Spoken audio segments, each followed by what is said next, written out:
Hey guys and gals, friends of YouTube, Luvtoflyhelis here. We're back with a little update video for my friend Derek on his tail wheel. I kind of misunderstood him when he told me it had two springs with it.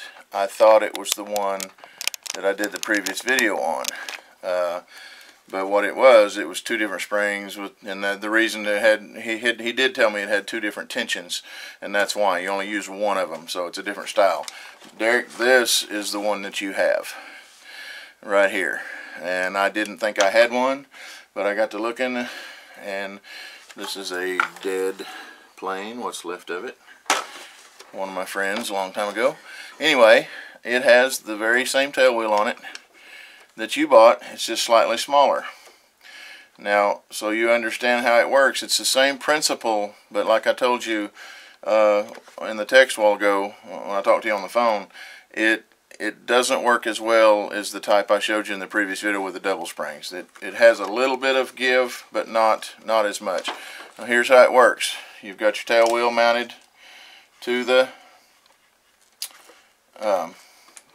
base of the bottom of the fuselage, and then your spring, you know, is mounted with a set screw into this little brass collar right here, and then your spring goes back here, and like I had told you, you drill a little tiny hole in the rudder, and that spring sticks up in there. Now they don't have this one glued. I guess it's long enough it'll stick up in there. I would probably put a little bit of glue on it if it was me, if you're going to use that one.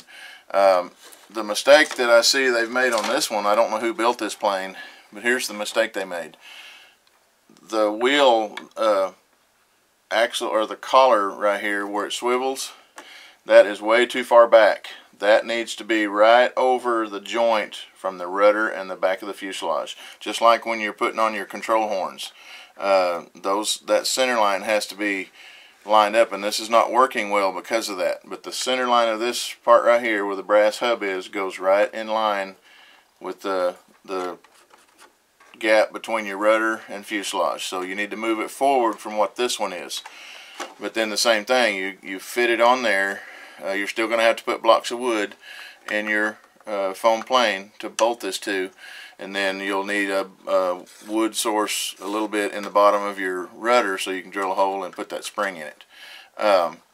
It's not a bad tail wheel. I don't like it near as well as the one in the previous video, and as you can see, if you put tension on it, it does torque a little bit, but it kind of bends the spring, and it doesn't really pull on it that much. Now it might do a little bit better if this was mounted in line with the hinge line of your rudder up here, so it might work a little better, but it still serves the same purpose. It'll give if you ground loop instead of breaking it off. It just doesn't work quite as well as the dual spring ones.